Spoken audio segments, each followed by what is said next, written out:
Bonjour à tous. Si Jésus est vivant, alors où il est, demande Manon. Manon a 6 ans. Elle ajoute que c'est dommage qu'on ne puisse pas le voir et l'entendre en vrai, ce serait quand même plus commode. Alors sa maman lui répond, Jésus, on ne peut pas le voir car il est ressuscité, il est vivant autrement. Jésus vivant, ressuscité, c'est le thème de 1000 questions à la fois aujourd'hui, en cette veille de Pâques, ça tombe bien.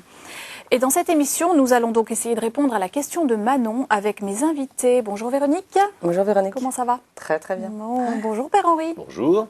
Père Henri, qu'est-ce que ça veut dire ressusciter? Eh bien, pas forcément ce qu'on imagine. Hein. Ressusciter, ça veut vraiment dire être dans la mouvance de Dieu, ça veut dire appartenir à Dieu, ça veut dire être dans l'amour de Dieu. Au fond, ça veut dire aussi être Dieu, être devenu Dieu, être totalement avec Dieu. Alors, quand un enfant parle de Jésus ressuscité, il se dit, mais Jésus est revivant alors? Voilà, mais c'est un peu l'idée du retour en arrière, à la case départ. Or, c'est plutôt un pas en avant vers un monde qui n'est pas justement à notre mesure à nous, mais à la mesure de Dieu lui-même. Bon, très bien, on va en parler. Et avant, on va écouter les enfants, les jeunes enfants que Philippe a interviewés. Et ils expriment ce que veut dire pour eux Jésus est vivant, ressuscité. Regardez. Que veut dire pour vous Jésus est vivant? Jésus est vivant, il nous regarde. Jésus est vivant, il nous surveille. Jésus est vivant, ça veut dire qu'il essaye de nous faire le moins de péchés possible, de nous faire le moins de péchés possible. Jésus est vivant quand on prie. Si Jésus est vivant, alors où est-il? Mais Jésus, il est partout. Moi, Jésus est vivant, je le pense près de nous et généreux. Quand on va à l'église, Jésus, il est parmi nous. Je sais que Jésus est vivant parce qu'il parle dans mon cœur. Jésus est mort et 2 jours plus tard a ressuscité et il est quand même allé dans le royaume de son Père. Quand on dit que Jésus est vivant, ça veut dire qu'il est vivant comment? Comment vous l'imaginez? Moi, Jésus est vivant, je l'imagine un petit peu invisible. Moi, j'imagine que Jésus est vivant, je l'imagine lumière. Moi, Jésus vivant, je l'imagine comme nous. Jésus vivant, je l'imagine un petit peu pauvre. Depuis quand il est vivant, Jésus? Jésus, il est vivant depuis qu'il est né, comme tout le monde. Jésus est vivant depuis le premier Noël. Jésus est vivant depuis qu'il est ressuscité. Jésus est vivant depuis plus de 2000 ans. Jésus est vivant depuis tout le temps. Jésus, avant d'être dans le ventre de Marie, était un ange. Je pense que Jésus, avant d'être dans le ventre de Marie, était dans le royaume de son Père. Qu'est-ce que ça veut dire ressusciter? Ressusciter, pour moi, c'est mourir puis revivre. Ressusciter, c'est comme si on vivait une 2e fois sur Terre. Ressusciter, ça veut dire renaître. Ressusciter, pour moi, ça veut dire renaître du paradis. Jésus est mort et ressuscite, mais un peu dans un autre monde. Jésus est vivant, mais pas comme il était avant qu'il soit mort sur la croix. Il est autour de nous, partout. Jésus est vivant depuis sa résurrection, il est imbattable. Depuis sa résurrection, Jésus, il est sur la terre et dans le royaume de son Père. Il est dans 2 mondes un petit peu. Est-ce que vous avez une grande question? Si Jésus est vivant, qu'est-ce qu'il fait? Si Jésus est vivant, qu'est-ce qu'il fait? Nous répondrons donc à cette question dans la 2e partie de l'émission. En attendant, Père Henri, qu'est-ce que vous pensez de la réponse que les enfants font quand on leur demande qu'est-ce que ça veut dire ressusciter par rapport à ce que vous venez de nous dire avant? Ça veut dire qu'il y a forcément des images que l'on cherche, et les images, c'est ce qui est expérimenté, donc c'est forcément ce qui est de notre existence à nous. Alors l'idée d'une renaissance, l'idée du paradis, l'idée qu'il est en Dieu, voilà. L'idée de la lumière, c'est une excellente, c'est une bonne image. C'est une image juste pour vous. Ah oui, elle dit vraiment quelque chose de très vrai, parce que la lumière, c'est à la fois du sensible et en même temps, c'est très intérieur, et Dieu est en lumière, et on a un des lieux où on peut véritablement situer Jésus ressuscité. D'accord. Véronique, les enfants qu'on vient de voir ont 9 ans. Quel est le rapport de cette tranche d'âge au réel invisible? Autrement dit, décryptez-nous un petit peu ce qu'on vient de voir. Ils ont 9 ans. Moi, je les pensais plus jeunes. Mais en tout cas, on voit bien qu'ils comprennent déjà beaucoup de choses de ce qu'ils ne peuvent pas voir, en se faisant des représentations. Oui. Ils disent il est lumière, il est pauvre. Donc à 9 ans, on est déjà capable effectivement d'imaginer des choses qu'on ne peut pas voir. C'est un peu les cartes de géographie. On voit bien le pays, les États-Unis, sans pour autant voir le pays des États-Unis tel qu'il est. Mais on peut déjà s'en faire une image et Mais se on le peut s'en représenter. faire une image, de même qu'un enfant qui est au téléphone avec son papy est tout à fait capable de se le représenter avec un téléphone à l'oreille chez lui, etc. Donc voilà. Mais je dirais même un peu avant 9 ans, ils en sont capables. Ils en sont d'autant plus capables que, pour Jésus en tout cas, il y a quand même des représentations. Donc quelque part, Marie, Jésus sont quand même pas mal représentés. Donc ça nourrit quand même cet imaginaire. Donc voilà, je crois que à cet âge-là, ils sont vraiment en mesure d'appréhender quelque chose qui n'est pas palpable. Et pour des enfants qui ont 3-4 ans, comment ça se passe? Parce qu'on a le sentiment qu'ils ont quand même beaucoup besoin de localiser. Alors, je pense qu'ils ont besoin de localiser effectivement au fur et à mesure. C'est un peu le paradoxe, c'est qu'à la fois ils peuvent imaginer des choses non visibles, et à la fois ils ont besoin aussi de le concrétiser parce que les notions abstraites sont quand même difficiles. Oui. À 3-4 ans, je pense que ils ont cette foi et puis c'est l'âge métaphysique, 3-4 ans, donc ils sont directement reliés, ils se posent beaucoup moins de questions. Et puis ils imaginent bien, ils croient bien aux sorcières, aux fées, aux fantômes, donc à la limite, voilà, ça fait partie de leur imaginaire. Alors, sauf que les sorcières, c'est pas du réel. C'est pas du de réel. l'invisible C'est vrai. ou du visible, mais c'est pas du réel. C'est pas du réel, mais ils vont rentrer dans ce réel invisible au fur et à mesure qu'ils vont grandir et que le raisonnement va se mettre en place.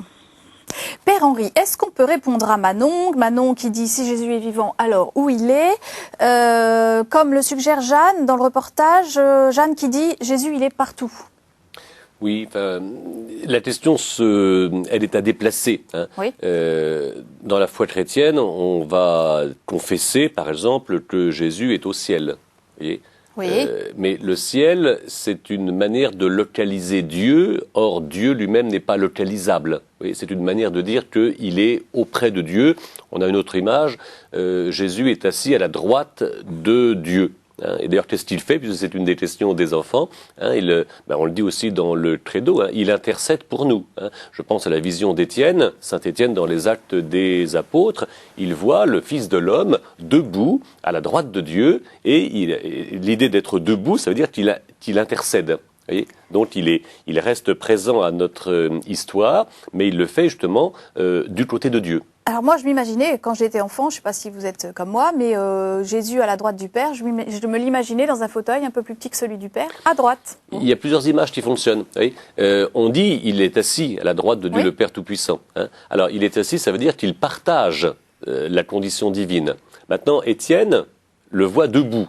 Et la station debout, ça veut dire il fait quelque chose et il le fait en notre faveur. Et donc Jésus est totalement du côté de Dieu et en même temps il reste, parce qu'il est ressuscité, il reste lié à l'histoire des hommes et ce lien se fait de manière bienveillante, efficace pour nous attirer justement vers la même situation. Alors parce que Clara justement à ce propos dit Jésus il est vivant mais pas comme il était avant, c'est-à-dire pas comme il était sur terre, il est autour de nous. Il est partout. Est-ce qu'il est vivant avec son corps? Est-ce que avant... Oui, mais le corps n'étant plus situé géographiquement puisqu'il est divinisé, on appelle ça aussi glorieux. Jésus, dans son corps, partage la gloire divine. La gloire divine, ça veut dire à la fois sa consistance en tant que Dieu et son corps est transformé en tant que totalement divinisé. Bon. Alors, ce qui est intéressant peut-être à établir, c'est le lien.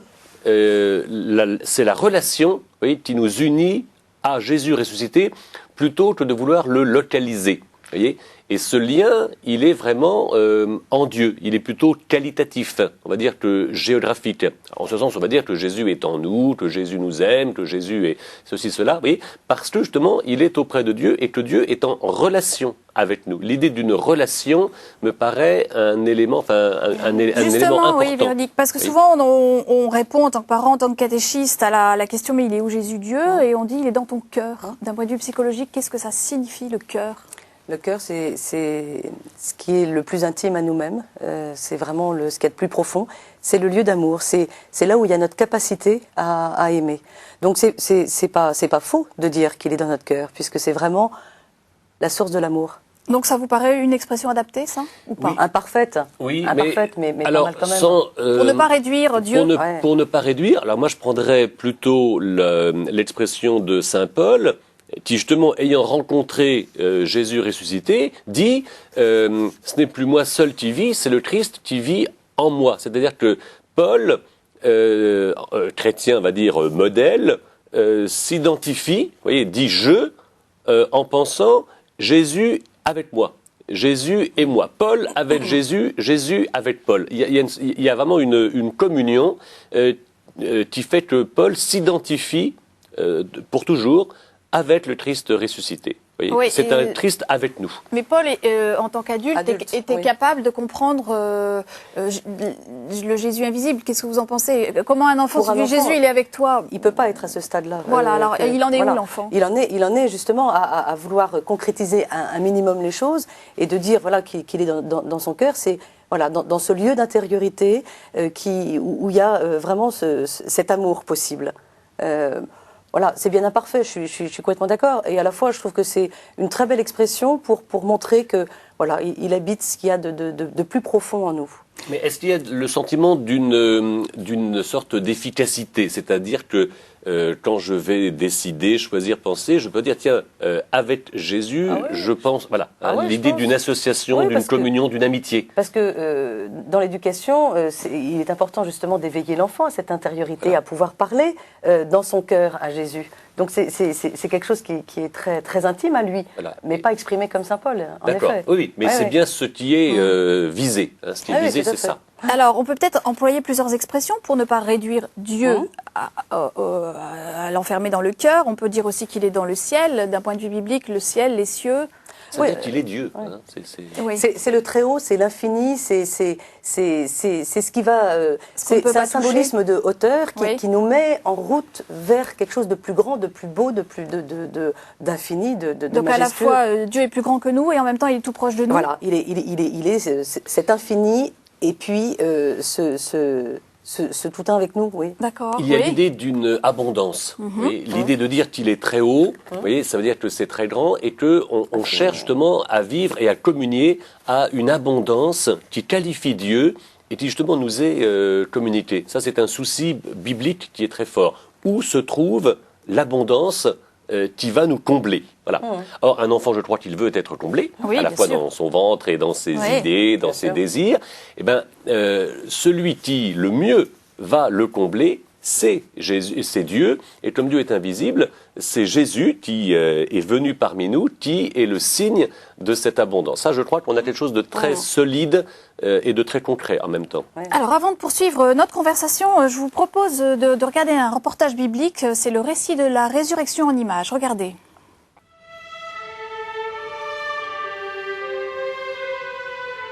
Le premier signe de la résurrection, c'est le tombeau vide. Personne n'a vu Jésus en train de ressusciter. Ainsi, sur ce tableau, les soldats gardiens du tombeau sont endormis face contre terre. Le Christ est debout, ressuscité. Dans sa main, il tient l'étendard de la victoire sur la mort. À Pâques, Jésus a vaincu la mort. Il est vivant pour toujours. Dans l'histoire des hommes, il est le premier à être ressuscité et à sa suite, les hommes ressusciteront. C'est grâce au témoignage des femmes et des disciples que nous pouvons croire aujourd'hui que Jésus est vivant. Ainsi, les évangélistes racontent qu'au matin de Pâques, des femmes se rendent au tombeau. Un ange leur dit « Ne craignez point, Jésus le crucifié est ressuscité. Allez le dire à ses disciples. » À leur retour, les femmes rapportent tout cela aux apôtres qui ne les croient pas. Pierre cependant court au tombeau. Se penchant, il ne voit que les linges. Il retourne chez lui tout surpris de ce qui est arrivé.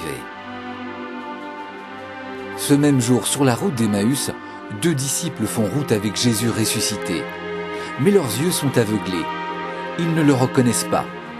Les 2 disciples lui parlent de ce Jésus qui vient d'être ressuscité en disant « Nous espérions qu'il délivrerait Israël, lui qui s'est montré un prophète puissant. » Quelques femmes qui sont des nôtres ont eu la vision d'anges qui le disent vivant.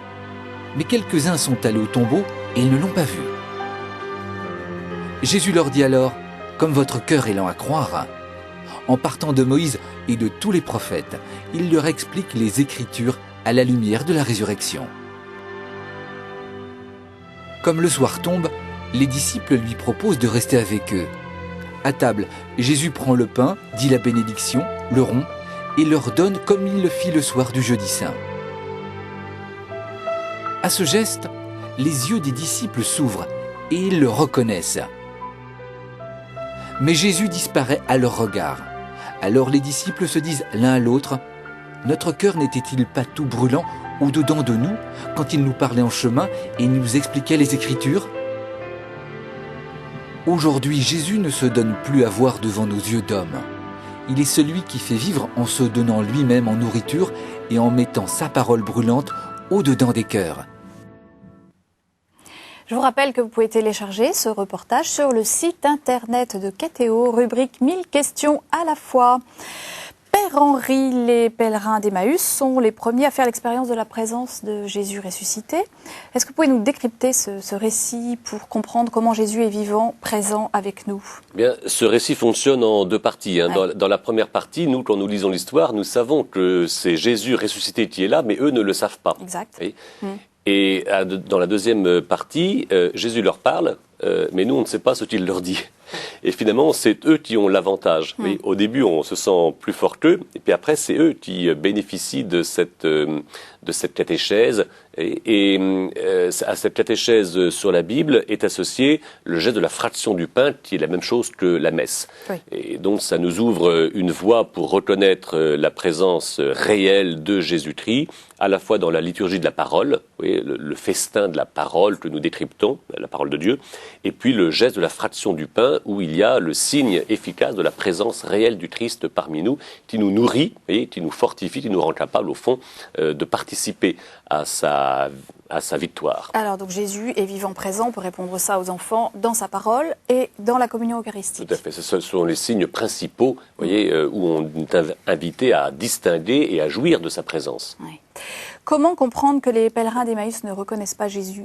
Le texte dit qu'ils étaient aveuglés au point de ne pas le reconnaître. Tout à fait, on ne peut, parce que Jésus est passé du côté de Dieu et que Dieu est invisible. Donc il faut un don de Dieu. Marie-Madeleine, c'est pareil. Vous voyez, il n'y a que ceux à qui Dieu le donne, de pouvoir le voir, qui fait que ressuscité, il a un contact avec les uns et les autres. Sinon, ça passe par des signes. Pour nous, ça passe par des signes, notamment donc la parole et les sacrements. Et donc Jésus, dans ce texte, fait appel à leur mémoire pour se faire reconnaître. Oui, alors en même temps, souvenez-vous de ce qu'il vous a dit. Oui. On va dire que le premier effet de la résurrection, c'est la résurrection de la mémoire. Jésus est celui... La résurrection de la mémoire. Ah oui, ça c'est il se souvint.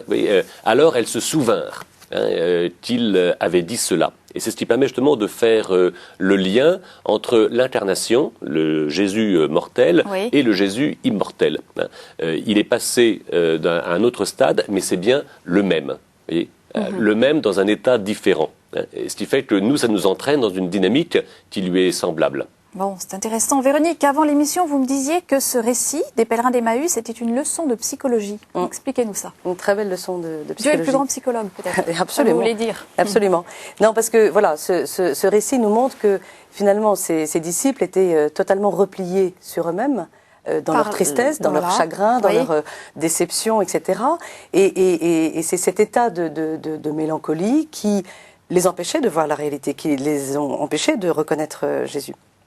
Et donc, en fait, que fait Jésus ? Jésus, il va les rejoindre, régler son pas au leur et leur poser une question ouverte. De quoi étiez-vous en train de parler ? Pour que, en fait, ces disciples puissent dire et mettre des mots sur leurs émotions, sur tout ce qui les habitait et qui faisait qu'ils étaient vraiment comme retournés sur eux-mêmes, à ne plus rien pouvoir voir.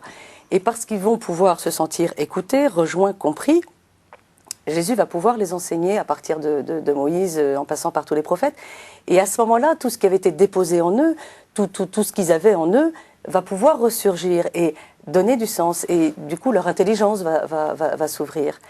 Et puis, je vais même aller plus loin, parce que Jésus va faire un peu semblant de partir. Et en fait, il va créer en eux la possibilité d'exprimer un désir et une liberté de choix. Et où ils vont dire, non, reviens. Et donc, Jésus a réussi à remettre debout ses disciples. Et c'est un petit peu ce travail psychologique que nous faisons, où là aussi, on va rejoindre la personne dans ce qu'elle peut ressentir, etc., l'écouter. Et parce que elle est dans la communication, dans la parole, elle va pouvoir à nouveau exister, à nouveau être accessible à ce qu'on va pouvoir lui dire de conseils, etc. Et à nouveau être capable de faire des choix et de repartir debout. Donc c'est vraiment tout un déroulement de soi, une ouverture qui se produit. Donc voilà, je trouve que c'est effectivement une très belle... C'est passionnant, hein. Qu'est-ce que vous en pensez? Un des intérêts, c'est que en même temps, ils ne se plaignent pas du tout que Jésus ait disparu. Ils sont vraiment, ils sont comblés. Ils arrivent à être comblés, même si le contact se fait par la médiation. Vous parlez de la disparition après la fraction du pain. Au moment où ça y est, ils arrivent à le reconnaître, Jésus disparaît. Alors, ils ne disent pas, oh zut, il est plus là, c'est loupé. Non, au contraire, ils ont la mémoire de la parole, ils ont le geste de la fraction du pain. Vite, on va en parler aux autres et on va revivre ça ensemble. Leur bonheur, c'est de raconter, de faire partager cette expérience. Et a posteriori, ils se rendent compte que leur cœur était tout chaud quand Jésus leur parlait. Donc, ils avaient été vraiment ranimés à la vie par cette écoute, par cette communication. Ressuscités, vous dites, leur mémoire est ressuscitée. Voilà, en même temps, ils se mettent à l'école de celui qui leur apporte la connaissance, parce qu'il y a quand même un des gestes les plus drôles là-dedans, c'est quand de quoi vous parliez en chemin, et ils disent, tu es le seul à ne pas connaître les événements. Ça, c'est très drôle. S'il y en a un qui savait, c'était quand même bien Jésus, à qui on dit, tu es le seul à ne pas savoir. Mais souvent, c'est où nous mène quelquefois notre tristesse, notre mélancolie, ou notre orgueil, quand on veut rien recevoir. En même temps, ils écoutent. Alors peut-être que le rôle de la catéchiste ou de l'éducateur, c'est de raviver d'aider l'enfant à sortir de lui-même pour découvrir la présence de Jésus vivant. Je pense que, et de quelle manière? Je pense qu'une catéchiste, elle peut être très à l'écoute des émotions de l'enfant, de sa vie intérieure, quelle qu'elle soit, alors à l'école, etc. Si effectivement elle y est attentive, elle va tendre des perches pour que l'enfant puisse se dire, pour que l'enfant puisse se livrer et lui permettre d'être en communication et pas replier sur son truc, pour pouvoir s'ouvrir et être beaucoup plus disponible à tout ce qui peut lui être donné. Alors il y a la question de Rachel, j'aimerais bien qu'on y réponde de manière assez précise, avec peut-être des mots d'enfant. Rachel, à la fin du premier reportage, qui dit « Si Jésus est vivant, qu'est-ce qu'il fait ?» Très concrètement. Il guérit, il console, il enseigne? Jésus, alors oui, il intercède pour nous, il veille sur nous. Qu'est-ce que ça veut dire? Il veille et il nous apporte il nous rend plus clairvoyants, il nous rend plus aimants. Il établit un contact vivifiant avec nous. Il existe parmi nous. Voyez, il fait entendre sa parole, mais sa parole, on entend sa parole de lui qui était vivant parmi nous, fragile et mortel, en sachant que déjà il vivait une communion parfaite avec Dieu. Donc ce que Jésus a déjà préparé, a déjà vécu, il nous donne déjà de pouvoir le vivre aussi. Il nous dit, vous avez raison de croire en moi et d'imiter la manière dont j'ai vécu. La résurrection, c'est une manière de dire, en gros, j'avais bien raison. J'avais bien raison. Est-ce que Jésus était le même avant l'incarnation qu'avec sa résurrection? Enfin, autrement dit, il y a une question que posent des enfants. Depuis quand il est vivant Jésus? Alors, l'un répond depuis qu'il est ressuscité, l'autre depuis le premier Noël, et puis un autre encore depuis tout le temps. Oui. Alors ils ont tous raison en un sens, mais le premier Jésus existe depuis toute éternité en tant que fils du Père. Alors, il a une condition de vie nouvelle par l'incarnation, et cette incarnation, elle est renouvelée puissamment par la résurrection, qui connote quelque chose d'une naissance. Oui, et nous, on voit bien que quand on est baptisé, cette nouvelle naissance par le baptême nous fait participer à cette énergie du Christ qui nous rend capables De quoi faire? D'aimer comme il a aimé. C'est ça un peu le but de la manœuvre. Vivant depuis toujours, qu'est-ce que Manon, 6 ans, peut réaliser de cette éternité de Dieu? Bon, je pense que Manon, elle redit ce qu'on lui a dit, Ouais, et c'est pensez. tant mieux. Je trouve ça très, très difficile à cet âge-là de savoir que c'est sans fin, sans début. Je dirais tant mieux qu'elle le sache, Oui. et elle a toute la vie pour le Pour découvrir l'intérioriser et et rentrer le le plus comprendre. possible dans cette complexité. Alors, c'est la fin de notre émission. Je vais proposer à nos téléspectateurs un livre pour les petits-enfants. C'est mon premier livre de Pâques. Voilà, aux éditions Ma, mais c'est un petit livre qui donc raconte le chemin de la Semaine Sainte vers la joie de Pâques. Voilà, donc mon petit livre de Pâques aux éditions MAM. Je vous souhaite à tous les deux une très heureuse fête de Pâques. Merci, vous aussi. Alléluia. Vous en paroisse et vous dans vos familles. Nous aurons le plaisir de nous retrouver la semaine prochaine avec le sujet suivant. Pourquoi on dit que Dieu est tout-puissant? Voilà, merci à vous téléspectateurs de nous avoir suivis. Je vous souhaite également à vous et vos familles une très heureuse fête de Pâques. Au revoir à tous.